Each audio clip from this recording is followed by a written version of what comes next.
Sampeyan ngendika kali Petruk to, "Truk, nek kowe iso mbalekke pustaka Jamus Lima Sada, kowe esuk tak pek mantu." Ora. Kapan ya? Weh, lah iki iso tak glimpange tenan iki. Ngaku ora. Petruk ngamatur ngoten niku lho. Sinuwun kudu emot Purwadasina. Nuwun sewu lho sinuwun. Sabda Brahmana Raja. Pangandikaning Narendra, pangandikaning pendhita menika kaya Wikresna tumameng Drancang Sita tan kena lumebek malih. Nek sampeyan dadi ratu mencla-mencle esuk tempe sore dele padha wae. Ngoten? Sampeyan bakal ora dipercaya dening para kawula. Sampeyan ora bakal dipercaya dening para nayaka. Sampeyan dadi ratu cecel kan Narendrane. Gandhek blegunduk suaru gembal. Sumerante, hawela. Penemban Durna. Oh iya. Loh, sampean salah alamat. Loh, salah alamat piye? Kudune nek Durna metu niku jejere Ngastina. Niki Ndarawati kok sampean melu teng mriki. Oh, aja kleru penampa, Bagong. Aku sowan ana Praja Ndarawati ana wigati bakal tak aturake marang anak Prabu Sri Bathara Kresna. Oh, mekaten. Iya. Slamet tekamu, wilujeng liring Sambikala. Bekti kula kunjuk penemban. Oh iya tak tampa, pangestuku tampanana. Kula pundi nggo jimat paripin dayananing kasantosan. Gareng kowe padha raja sak praptamu, pangestunipun penemban Durna wilujeng niring Sambikala. Ngandel ora. Kesuwen mesti gagap. Oh tak tampa lagae pangestuku tampanana. Kula pundi nggo jimat paripin.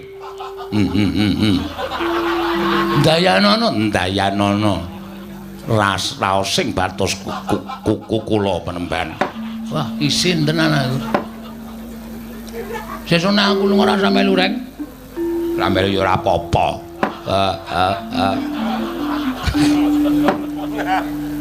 Bagong Padhararja sapraptamu. Pangestunipun sinuwun Prabu Mandura wilujeng bekti kula konja sinuwun. Yo tak tampa pangestuku tampanana. Kula pundi nggo jimat paripin dayaning kasantosan. Gareng Padhararja sapraptamu, pangestunipun Sinuwun Prabu Mandura wilujeng niring Sambikala kepareng kula ngaturaken semut cengelmu kuwi. Sembah pangabekti kula kunjuk. Ya tak tampa. Ya ditambake gareng. Nggih. Kuwi Panakawan wigati. Nek wanci gegojekan, mengko nek kowe kaya ngono kuwi omongane ndak ora cetha ditampa dening para pamirsa. Nggih ngestaken dawuh. Ampun kuatis mengki kula bakal panu cengelmu pados tamba. Bagong Padhararja sapraptamu. Panjenenganipun Ndara Sencaki wilujeng bekti kula kunjuk. Yo, prayogakna Bagong. Nun inggih. Gareng Padhararja wilujeng Ndara Sencaki. Sik, sareh sik, dileti rada-rada bekti kula kunjuk. Nah, ngono. Aja langsungan ndak gagap. Yo gareng prayogakna. Nun inggih sendika. Rada adoh-adoh ngono kok ndak gagap. Punakawan Bagong Padhararja sapraptamu. Patih Udawa wilujeng Ndarawati. Bekti kula kunjung nggih Ndarawati. Ya Bagong, pangestuku tampanana. Kula pundi nggo jimat paripin dayananing kasantosan. Gareng slamet tekamu. Pangestunipun Ndarawati wilujeng. Suwi ora dolan ning Widara Kandhang. Wong ke wis sawetara wektu kula mboten dolan teng Widara Kandhang. Kaya kenal apa to? Kenapa dekulmu mlacar lho ya? Ora ngece ta, Gang? Gareng sing nrimo atine Bagong aja sok nglarani karo kakange. Pangestunipun mboten. Bagong, dalem ana wigati apa sowan? Apa diutus dening bapakmu? Apa diutus dening Pandhawa? Apa pancen saka karepmu dhewe?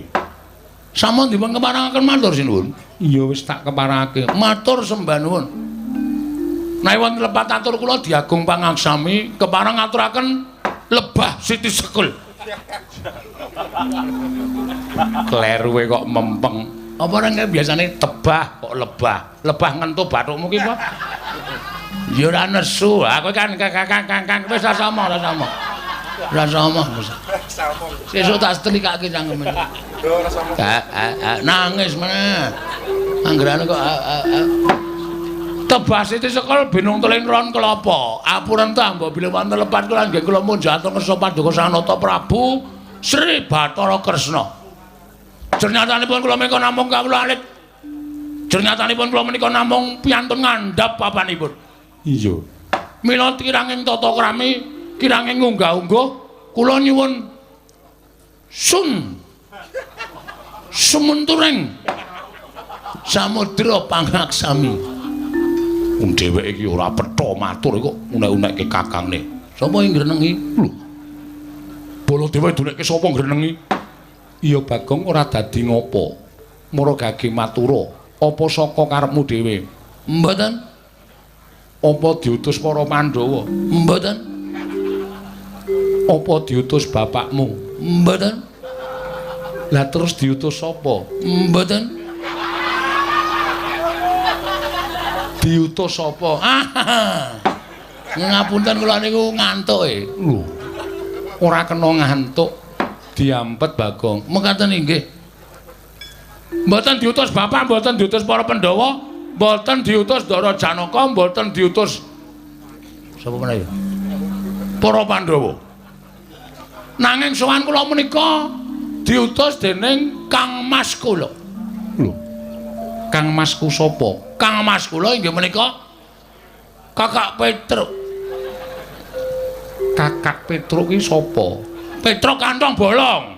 Mung ditambahi kakake kok bingung. Petruk kantong bolong. Sinuwun ngaturaken duta penglawung sinuwun. Lho, duta kongkonan penglawung Rajapati. Sapa tekaning pati? Kowe mboten, Ding? Basa sastra angel tenan. Ngaturaken gedrawasan. Bilih sampun wonten tigang candra menika, Petruk menika sakit sinuwun. Kosike. Urung-urung iki dramane kosike aja kesusu. Petruk menika sakit. Lho. Petruk lara, mekaten sinuwun. Lho, larane apa? Kula piyambak mboten mangertos. Koko Prabu. Nggih. Petruk sakit. Lho, Petruk lara, Bagong. Nggih, sinuwun. Lara apa? Lah kok dadi kowe adine, gareng kakane ora mresake karo Petruk iki piye? Goleke tombo, kowe dulurmu. Kok malah do meneng kowe iki? Wah, wis. Iki ngopo ya? Wong lagi dilapori kok wis nesu lho. Lho, aku ki ora nesu. Ning aku ki tresna karo Petruk. Petruk ki ora ketang sithik tau tate ngundang Baladewa. Ning nganti Petruk lara, kowe ora wadul karo sapa-sapa, ora matur karo sapa-sapa. Kudune kowe matur karo para Pandhawa. Ora kok matur ning Dwarawati. Sik ta, niki mboten perkara kula niku njaluk sumbangan nggo nambahke Petruk mboten. Ning niki wonten perkara sing ajeng kula aturke sinuwun Prabu Sri Bathara Kresna. Sampeyan kendel sik. Meneng sik iso ora? Hah? Urung-urung guys gawe tratapan. Kene iki wis suwan wis diati-ati. Kene mung omong Petruk lara kok wajane diaposine dirabane koyo. Sabar. Hah? Wong urip nang alam donya iki kudu sabar. Sabar ki ana watese. Ning tetep kudu sabar. Hah? Alon-alon kula tak matur. Yo, tak rungokke. Nggih. Petruk lara apa, Bagong? Kula mboten ngertos. Dokter niku mboten menemukan penyakitnya. Lho. Dokter ora nemokke penyakite. Mboten. Jaman semanten pun nonton dokter nggih wis ana. Ora apa-apa nggih. Kula gawa teng Pak Mantri niku, Pak Mantri malah meng nyedaki bakul kuwaci. Jan wis ora tata. Awong di teri wong lara kok blas ora dipriksa. Malah dhek ngombe obat sedina ping 3 dan wis.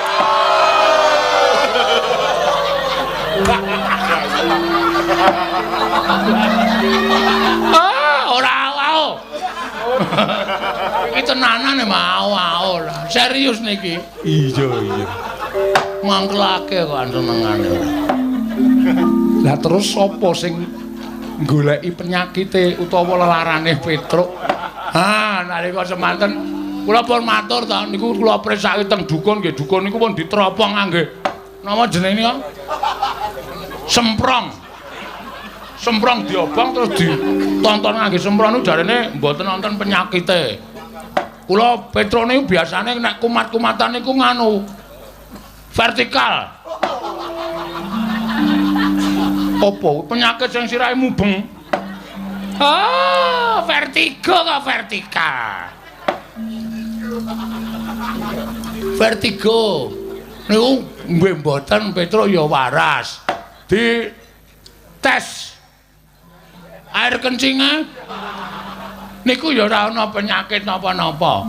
Terus diperiksa diadiane niku nggih ambegane normal, jantunge nggih sehat. Apa jenenge? Paru-paru nggih apik, monggo Petro rokoke ra bantre ra jamak-jamak to. Kula kan ngerem ngene kampas entek. Pancen kula ngajar Petro niku. Trombole ngrokok iki direm kampas entek go wis ben blong ya men ngono. Ah, paru-parune ya apik. Terus pengeluaran ya apik. Pokoke kabeh normal. Ah terus kula niku bingung lha kuwi jane lara apa ta, Tru? Lara kok mangane biasane sedina ping 3 kok sakniki ping 5. Lho, mangane malah akeh. Mangane malah akeh. Awake saya lemu nika. Kok lara? Ning pancen awake panas. Nek kula demek ngangge telapak tangan niku kira-kira ya 58 derajat. Kuwi panas banget lho, Bang. Enggak. Wong kula bathuke kula nggih goreng tempe barang.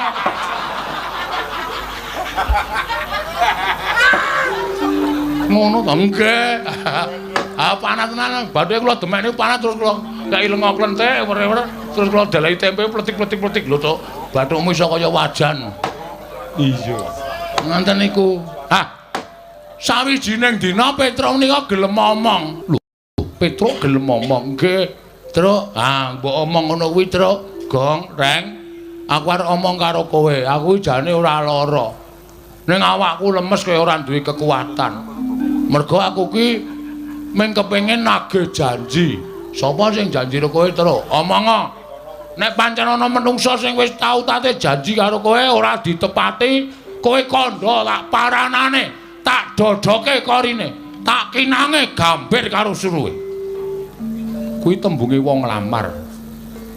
Oh, iya. Tak dodoke korine ra sikate wonge. Lah. Ben bulanang mbok wedok asikat. Aja nekat ta. Ayo ta Reng. Mata. Jebula Petro niku bloko. Jebule kok jebula. Ya men to ngono. Wong tembung jebule karo jebula iki padha wae kok men kanthi daerahe kok. Jebule Petro niku bloko. Nek sing janji niku Prabu Kresna. Prabu Kresna tau tate janji kali Petro. Duk nalika lakon mbangun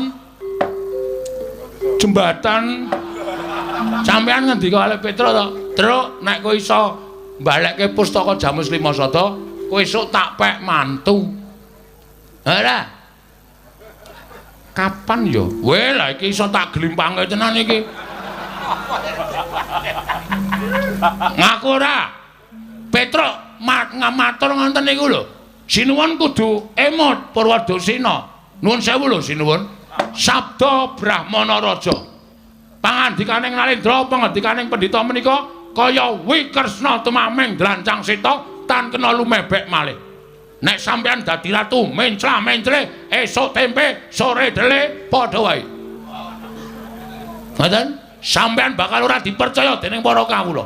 Sampean ora bakal dipercaya dening para nayaka. Sampean dadi ratu cecel kanalendrane. Ayo. Aku ora. Kusik Bagong tak iling-ilinge. Waduh, suwi iki. Wis yamene. Dar limbukan jam pira iki? Dadak mikir bareng. Kusik-kusik. Apa jaman nalika ana lakon Prabu Bumi Loka kae? Nah. Jaman ana lakon Prabu Bumi Atlas. Bumi Loka karo Dewi Mustaka. Sapa ning? Ah ora ngerti kok. Sapa? Mau nek ora ngerti ki rasa melu. Wis mripate kira bodho. Kira ya men. Aku arep mulih aku. Mulya kan ora ana sing ngewangi kowe. Petruk ora ana, kowe biasane, Tru. Aku arep mulih ta, Tru. Saiki mulih aton juang tenan kowe. Kowe kejem bang karo aku, Kang. Bapak penemban lajeng wangsul. Balya. Kowe kok dadak sambat karo aku. Nek sampean pun nate janji harus ditepati. Ngibarate men saramano Oscaripano. Kuwi apa? Kula dhewe ya ora ngerti. Wong kula meh ngawur kok. Panjenengan kudu nepati. Mongko saniki kondhanging jagat, kondhang Kabiyawara menawi Prabu Kresna kagungan putra inggih menika wanita ingkang nedeng dungkap dewasa. Namanipun Dewi Grontol. Grontol sapa? Lah sapa jenenge? Prantawati. Ah, Prantawati. Lah niku sing digayuh kalih Petruk Kanthong Bolong. Nek jane kula ya ora setuju. Petruk kok dadi mantune Prabu Kresna. Ah saya gleleng tenan Petruk. Wong Petruk iki kerewe glelenge ra jamak-jamak kok.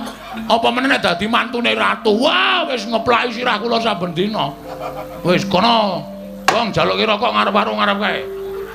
Monggo-monggo sing mbayar nggih kula ora urung. Iya, nggih. Ning gandeng bangane Petruk niku mati merga lara ora keturutan sediane nggih. Alung panjenengan kula aturi nepati janji. Kula aturi nepati pangandikanipun Sinung Prabu Sri Bathara Kresna. Nek sampean ora kepareng netepi ing pangandika nuwun pangapunten kula wis dipasrahi Purbawasesa karo Petruk Kanthong Bolong. Gong sisan gawe. Nek kowe labuh aku ya labuh tenan, Gong. Aja ming setengah-setengah. Nek perlu mati diwujuti. Oke, Truk. Wong urip ki mung do antri mati kok. Karepmu piye saiki? Nek Prabu Kresna ngoncati le janji, ora ngaku tau tate janji, amuken negara Ndarawati. Oh, siap.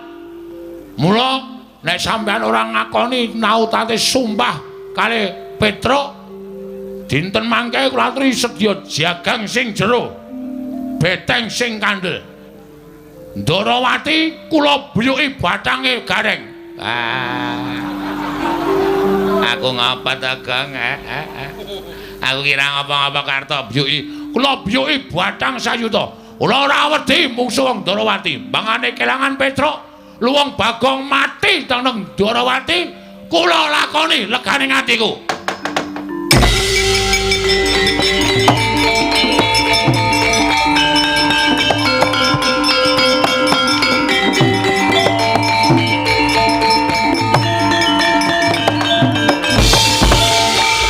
Setyaki, Bono Timbalan.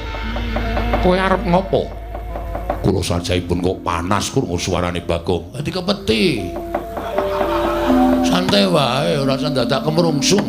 Kowe mau guneman piye? Guneman nek Prantawati ora diwenehke Petruk, tak aturi jaga jagang sing jero, beteng sing kandel. Tegese kowe nantang karo wong Ndarawati. Ora, aku mareng ngejak sekak wong Ndarawati. Jagang sing jero, beteng sing kandel, piyone ana, mentrine ana. Kan kuwi main sekak. Kapok ora kowe. Kowe kok senengane percaya banget karo Bagong. Wong Bagong ki nek omong ora iso dipercaya kok. Terus sampean kok malang kerik napa? Niatku arep nglabrak karo kowe. Lho, sampean nantang kali kula to? Lho, malah getak karo aku. Lah kula niki wong ora golek masalah kok mang tandang ki sirmu piye? Semangkean kowe. Dumeh Senopati. Apa dianggep Bagong wedi karo kowe? Wani karo aku. Sing kandha wani sapa? Sabar sareh lenggah sing prayogi mriki lenggah mriki ngapurancang ning ngarepe ratu kok malang kerik sak penake dhewe. Kagungan rokok mboten? Ora. Go tak caosi. Niki ngiming rokok dum-duman. Kapok ora wis sencaki kalah to karo Bagong. Niki niku sing nesu dudu sampeyan kudune. Nek sing nesu sampeyan nek beda lakone. Sing nesu sapa? Ah sampean iku ora tau maca naskah. Iki sing nemu nesu dudu sampean. Sing nesu mengke ana wong sing nesu. Bagong. Nun. Yen aku arep maringake kelawan kowe, iki ana sing nglamar Wrantawati. Nah iki masalahe nang kene iki lagi terurai semuanya. Sinten sing nglamar Wrantawati? Durna Bagong. Ajeng diwenehke arep diwenehke Lesmana Mandrakumara. Lesmana wong kentir. Lesmana wong peka karo dirabekke iki sing do nglamar iki do nganggo utek apa ora? Ah, iki lagi asli iki.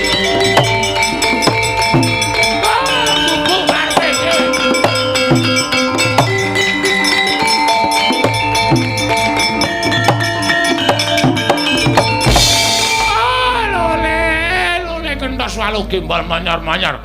Joneng dungkul wana dadi ras-ras dadi wana. Bagong kowe berkencang Pak Papong. Kali codhe sapa sing gawe? Wong edan ngene Bathara barang dinggo. Kene nganggo istilah aku nek ora nganggo istilah ya rugi ya. Ngopo Begawan Durna? Kowe muni piye? Kresna aduh sorry sinuwun. Lesmana wong kentir. Lesmana wong edan. Lho, kowe kok iso ngarani Lesmana kentir ki sababe apa? Heeh, ora. Aku wis apal karo Lesmana wis suwe. Aku wis tepung karo anak Ngastina. Nek anak Ngastina kuwi pancen Ratu Ngastina mendhi anak siji, ning nuwun sewu, anake rada ngene. Anake rada pecuk, anake rada kentir. Mula nek Sinuwun Darawati ngrabekke Lesmana karo Wrantawati iki Sinuwun Darawati bakal tegel nampa kesengsarane anak, bakal tegel nyumurupi kasengsaraning anak. Mula nek Sinuwun Darawati maringake Wrantawati, aku ora ikhlas. Aku ora ikhlas. Ora ikhlase Bagong. Mergo aku bakal kelangan kakangku ya kuwi Mas Petro. Nek nganti ora kelakon dawuh karo Wrantawati, Petro bakal lara. Nek Petro lara, gedene tekaning pati, aku kelangan. Nek ngono nang kene padha-padha ngalape Wrantawati. Saiki ngene wae. Digawe sayembara. Sayembara apa? Sapa sing iso ngalahke Begawan Durna? Boyongan Wrantawati. Dadi iki. Wis gayeng iki. Siap, Reng. Oke. Ora nangis to kowe? Ora. Aku mungsuh Durna, kowe mungsuh Baladewa.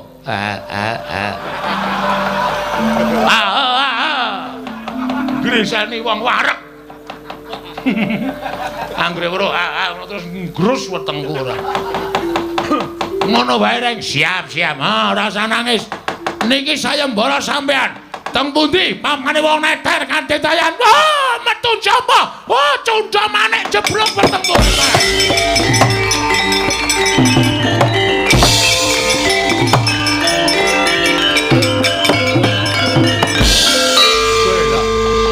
Iki kok ora nesu iki. Kepiye aku Durna wis dadi, Reng, ayo Reng. Digawe muntap, Reng. Carane, Rene, tak jak dialog. Oh iya. Iki sing arep nglamar Wrantawati iki wong loro, sapa wae? Durna karo Prabu Baladewa. Lho, Durna karo Prabu Baladewa. Durna wis tak tantang. Monggo Durna gawe sayembara. Upama Reng, upama piye? Upama Prabu Baladewa ki ngewangi Lesmana piye? Lho, ayo aku abot Petruk. Terus ayo. Terbuat dari kayu? Bukan. Ada rodanya? Bukan. Ditarik kuda. Udah. Ada pengemudinya. Udah. Iki kok malah bedekan iki piye to iki? Iya goblok banget to iki. Maksudmu kok kita kon nesu kok malah ada kudanya nyleprak bathumu iki piye? Ayo radong kok ya. Ora ngerti kok ya. Sing arep nglamar ki wong loro. Siji Durna, loro Prabu Baladewa. Reng, apa? Aku wis musuh Durna nek Prabu Baladewa melu nesu piye? Wah, Ratu Mandura ki wedine mung karo aku le. Ratu Mandura ki ora wedi karo sapa-sapa ning wedine karo aku. Nek kowe musuh Begawan Durna, musuh para Sata Kurawa ora sadi. Nek kono Nata Mandura Prabu Baladewa melu, aku tandinge iblis lanat cangkepe sapa kowe muni kaya ngono.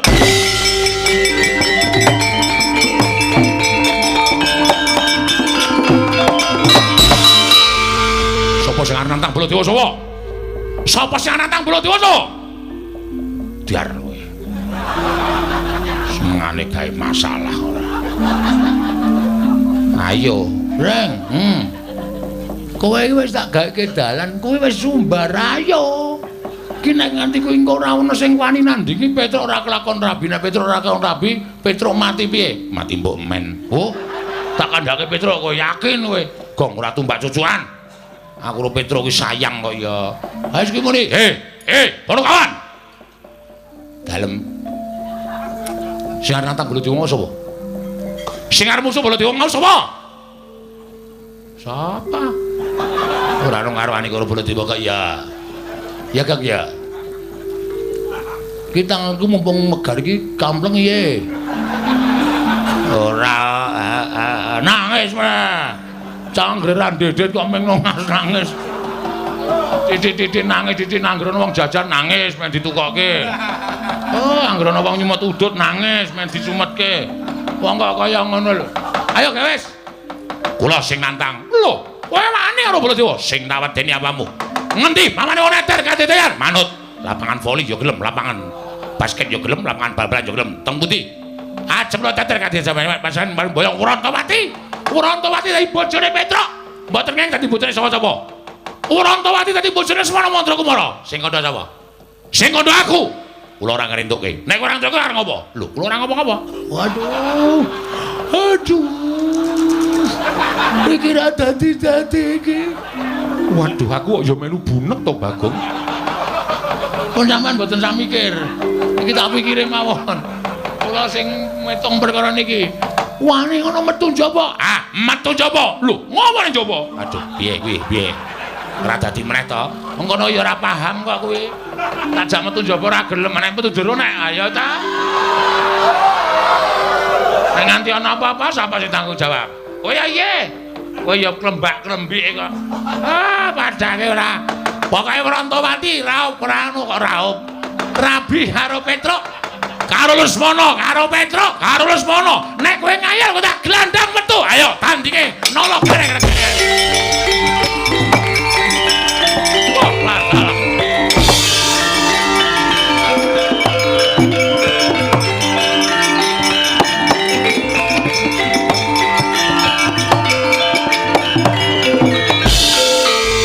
Wis gayeng iki. Nek ngene iki aku kudu cepak-cepak mulih iki. Engko nek nganti aku didukari Sinuwundarawati ra iso omong aku. Mongko kae gawa Gadawersi Kuning karo Nenggala. Wah, pecukan Gadawersi Kuning didu karo Nenggala pusaka ampun. Dues. Sinuwundarawati clorot. Ana ngopo Setyaki? Reng, ngapa? Montore dukur saka parkiran. Iya. Ayo mulih. Kae iki selah-selahane angel. Mulai ya siap-siap mulai saiki le iso mangkat engko sore. Wah, kowe iki wis nggo kendaraan ya bosok. Oh, tekan kono-kono. Ya karang ki wong seneng-seneng kok ya Gong ora. Wis ayo, iki mulai ora usah mulai. Iki ora tanggung jawab nek mulai. Ditonton sik Ndara Baladewa karo Ndara Setyaki le gelut piye menang sapa? Anak dele aja-aja nggawa Gadawersi Kuning. Engko nek Sinuwundarawati tekan kene ora masalah wis to. Sinuwundarawati ki wong arif, wong bijaksana kali.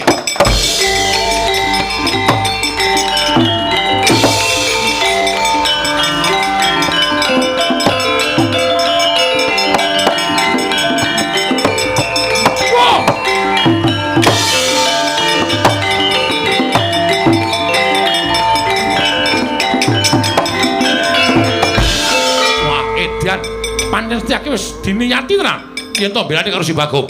Lho, ngliga pusaka Garbaruji Kyai Gadawersi Kuning. Dasar Puranyata. Koko Prabu pancen wis niat mbelani Kurawa gawa Kyai Nenggala. Mentala karo Bagong, mentala karo Setyaki. Wong Tegelan kudu dimungsi wong Tegelan. Lho, kowe wani karo Baladewa? Nuwun sewu, mboten ateges kula wantun. Nek Bagong tekane pati saka Kyai Nenggala kula ora nrimake. Kok gawa wesi kuning? Yes, Ben, ayo jajal didu. Wesi kuning karo Nenggala menang endi? Edian, ora edan iki tenanan. Lho. Wah, dalah. Arep nyoba pusaka kadewatan. Jojo Kyai Nenggala. Diban Gadawersi Kuning pecah. Wah, mati tenan aku. Tak tegeli kok ora Setyaki. Setyaki.